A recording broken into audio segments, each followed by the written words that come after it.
ने थ्योरी किस चीज की दी कि सोशलिस्ट इकोनॉमी क्या होती है। ठीक है, तो उनकी थ्योरी थी, उसे यूज किया गया इकोनॉमी में।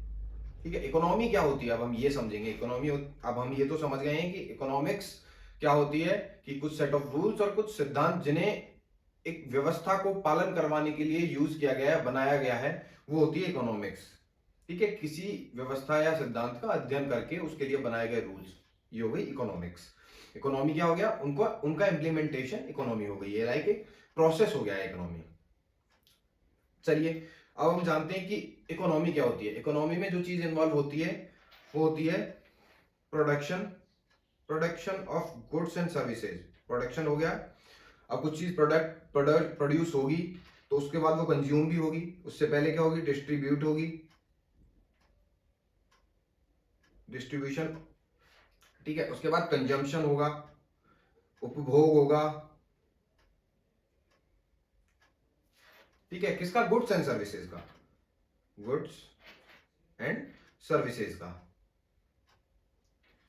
ये होती है इकोनॉमी। अच्छा, अब इकोनॉमी में इस गुड्स एंड सर्विसेज का एक ऑप्शन और निकल के आता है, वो आता है ट्रेड। ये हम बात कर रहे हैं वर्तमान कंटेक्स्ट में। ठीक है, अभी ये प्रेजेंट सिनेरियो हो गया। इससे पहले क्या चीज हुआ करती थी, देखिए इससे पहले हुआ करता था बार्टर सिस्टम। बार्टर सिस्टम क्या होता है, समझिए आपके पास गेहूं है, मेरे पास चावल है, मुझे गेहूं की नीड है, आपको चावल की नीड है, तो हम एक्सचेंज ऑफ दोज गुड्स की उन वस्तुओं का एक दूसरे के साथ एक्सचेंज करेंगे। बट इसमें सबसे बड़ी प्रॉब्लम क्या आती है, अगर dual coincidence of wants, coincidence of wants अगर ये नहीं है, मान लीजिए मुझे चावल की जरूरत नहीं है बट आपको, वो मुझे गेहूं की जरूरत नहीं लेकिन आपको चावल की जरूरत है, तो क्या मैं एक्सचेंज कर पाऊंगा, क्योंकि मेरी नीड्स पूरी नहीं होंगी। तो ये एक सबसे बड़ी प्रॉब्लमेटिक सिचुएशन आती है बार्टर सिस्टम में। ठीक, उसके बाद आया मनी सिस्टम। जैसा कि हमने देखा कि मनी कितने तरह की होती है। ठीक है, तो मनी सिस्टम से इकोनॉमी और इजी हुई। तो यहां क्या लिखा हुआ है, देखिए, area of production, distribution, trade as well as consumption of goods and services.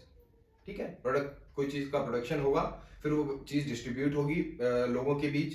ठीक है, उसके बाद वो कंज्यूम करेंगे उस चीज को, और उस चीज से क्या होगा, गुड्स एंड सर्विसेज को कंज्यूम करने से ये टोटल एक टेरिटरी है, एक कंट्री है, एक सोसाइटी के लिए उनकी नीड्स को सेटिस्फाई करेगा, कि वो लोग जो चीज चाहते हैं वो उन्हें मिल रही है, उस चीज का प्रोडक्शन होगा। इस चीज पर इकोनॉमी वर्क करती है, किस चीज पर, demand and supply. Okay, this is basic. आइए, अब इकोनॉमिक सिस्टम क्यों होना जरूरी है, कि हम ये समझते हैं कि इकोनॉमिक सिस्टम क्यों जरूरी है। जैसा कि मैंने आपको बताया इकोनॉमिक सिस्टम क्यों जरूरी है, to fulfil the needs of a country और ए सोसाइटी। ओके, इसको पूरा करने के लिए इकोनॉमिक सिस्टम जरूरी होता है। ठीक है, अच्छा, इसमें आता क्या क्या है, इसमें सबसे बड़ी जो चीज है वो है production, use and management of scarce resources. अब ये रिसोर्सेज सीमित हैं हमारे पास रिसोर्सेज लिमिटेड है, तो अब इनका यूटिलाइजेशन इस तरह से किया जाए, या इनका कंजम्पशन इस तरह से किया जाए कि ये सस्टेनेबल रहे। ठीक है, उसके लिए पॉलिसी मेकिंग आएगी मैनेजमेंट में, उनका यूज आएगा कि लोग किस चीज की डिमांड ज्यादा कर रहे हैं, कौन सी चीज उन्हें मिलनी चाहिए, कौन सी नहीं मिलनी चाहिए, कि डिफरेंशिएट होगा गुड्स के बीच में कि कौन सी गुड्स ज्यादा सेल हो रही है, कौन सी गुड्स के लिए लोग ज्यादा डिमांड कर रहे हैं। ये पूरा मिलके प्रोडक्शन एक लिंक करेगा, वो प्रोडक्शन सोसाइटी या कंट्री की वांट्स को फुलफिल करेगा। ठीक है, अब हम जानते हैं इसके मेन फैक्टर्स क्या क्या होते हैं। देखिए, कल्चरल मेन फैक्टर होता है कि which type of culture people accepting. ठीक है, उनका कल्चर कैसा है, या फिर वो किस तरह का कल्चर एक्सेप्ट कर रहे हैं, कि उन गुड्स की नीड्स कैसी होनी चाहिए। ठीक है, वैल्यूज, कि वो क्या कीमत है उसकी, उसकी कितनी एफिशिएंसी है, वो गुड्स जो प्रोवाइड की जा रही है वो कितनी वैल्यूएबल है। ठीक है, दूसरा एजुकेशन, कि लोगों को इस चीज से ये भी समझ में आता है कि कौन सी चीज हमारे यूजेस की है, कौन सी चीज हमारे यूजेस की नहीं है। ऑर्गेनाइजेशन इसमें मेन फैक्टर होता है। ऑर्गेनाइजेशंस लाइक कि जो चीजें प्रोड्यूस हो रही हैं उनको प्रोड्यूस करने के लिए कौन कौन से ऑर्गेनाइजेशंस हैं। पॉलिटिकल स्ट्रक्चर इसमें सबसे इंपॉर्टेंट रोल प्ले करता है। पॉलिटिकल स्ट्रक्चर कैसे रोल प्ले करता है कि डिफरेंट टाइप ऑफ इकोनॉमीज होती हैं, सरकार किस चीज को ज्यादा स्ट्रक्चरली वेलफेयर के लिए खर्च कर रही है, कौन सी ऐसी गुड्स हैं जो पीपल को चाहिए, एक कंट्री के लोगों को सबसे ज्यादा बेसिक चीजें कौन कौन सी चाहिए, उसमें क्या क्या इंक्लूड होगा, डिफरेंट टाइप ऑफ बास्केट्स, वो हम अगली क्लासेस में कवर करेंगे कि बास्केट्स में कौन कौन सी गुड्स आती है। बट उसके लिए पॉलिटिकल स्ट्रक्चर मजबूत होना बहुत जरूरी है, ठीक है। एक होता है लीगल सिस्टम, कि एक आप सिस्टमैटिक तरीके से रिसोर्सेज का यूटिलाइजेशन करें, ठीक है, उनके through goods and services provide करवाएं जो लोगों को लाइक मैक्सिमम बेनिफिट हो उस चीज से, मिनिमम यूटिलाइजेशन होके मैक्सिमम बेनिफिट की तरफ अगर हम एक प्रोसेस तैयार करेंगे तो वो हमारे लिए इकोनॉमी के लिए बेनिफिशियल होता है। कैसे करेंगे? देखिए, मान लीजिए कि हमें सोसाइटी के लिए कोई ऐसी चीज प्रोवाइड करवानी है, कोई ऐसी चीज प्रोवाइड करवानी है जिससे कि लोग जो चीज ज्यादा कंज्यूम करते हैं लोग, तो हम क्या करेंगे? पहले इस लीगल सिस्टम मतलब पॉलिटिकल स्ट्रक्चर और लीगल सिस्टम दोनों मिलकर सबसे पहले एक पॉलिसी मेकिंग करेंगे। पॉलिसी मेकिंग क्या करेंगे कि कौन सी चीज लोग ज्यादा कंज्यूम कर रहे हैं, उसकी प्राइस क्या होनी चाहिए, कितना उसका वैल्यूएबल एफर्ट्स होना चाहिए, कितना उसमें वैल्यू एडिशन होना चाहिए, ताकि लोगों की नीड्स को सेटिस्फाई किया जा सके, ठीक है। इसके लिए सबसे बड़ी चीज नेचुरल रिसोर्सेज भी मेंटेन करने चाहिए।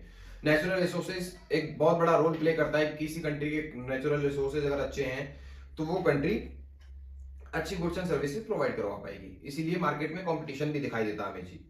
अच्छा, इकोनॉमिक डोमेन जो है वो सोशल डोमेन भी होता है। सोशल डोमेन मतलब कंट्री के लोगों, like people's welfare, people's welfare कि लोगों की नीड्स, जो ह्यूमन बीइंग है वो उसका कंजम्पशन किस चीज का है।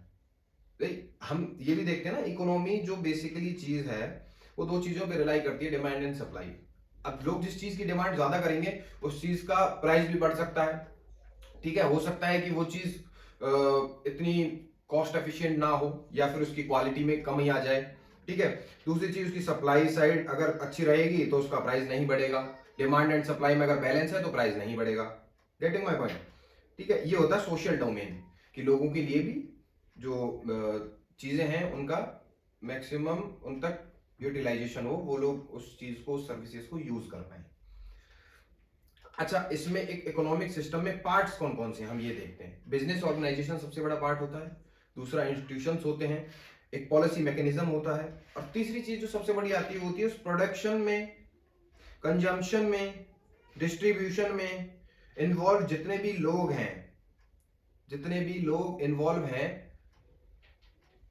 ये भी इकोनॉमिक सिस्टम का पार्ट होते हैं। कैसे होते हैं? जैसे कि आप एग्जांपल लीजिए, आप मंदिर गए, ठीक है, आप मंदिर गए हैं और आपने यहां से, और मान लीजिए आपका मंदिर 1 किलोमीटर दूर है, आप मंदिर गए पैदल पैदल, आपने ना रिक्शा लिया, ना ऑटो लिया, ना कुछ लिया, आप पैदल पैदल चले गए हैं, आपने मंदिर में दर्शन किए, प्रसाद लिया, आप वापस आ गए, घर बैठे। अब इस ड्यूरेशन में आप इकोनॉमी का पार्ट नहीं रहे हैं, क्योंकि आपने कोई करेंसी या कोई चीज परचेज नहीं की, बाय नहीं की, तो आप उस करेंसी इकोनॉमी का पार्ट नहीं हो। लेकिन जैसे आप मंदिर गए, आपने अपनी श्रद्धा पेश की भगवान को, उसके बाद आने के बाद आपने भगवान के लिए कोई चीज या प्रसाद या फूल या कुछ भी खरीदा है, जैसे ही आपकी जेब से, आपकी पॉकेट से करेंसी निकली और एक्सचेंज ऑफ करेंसी हुई, तो you are part of economy.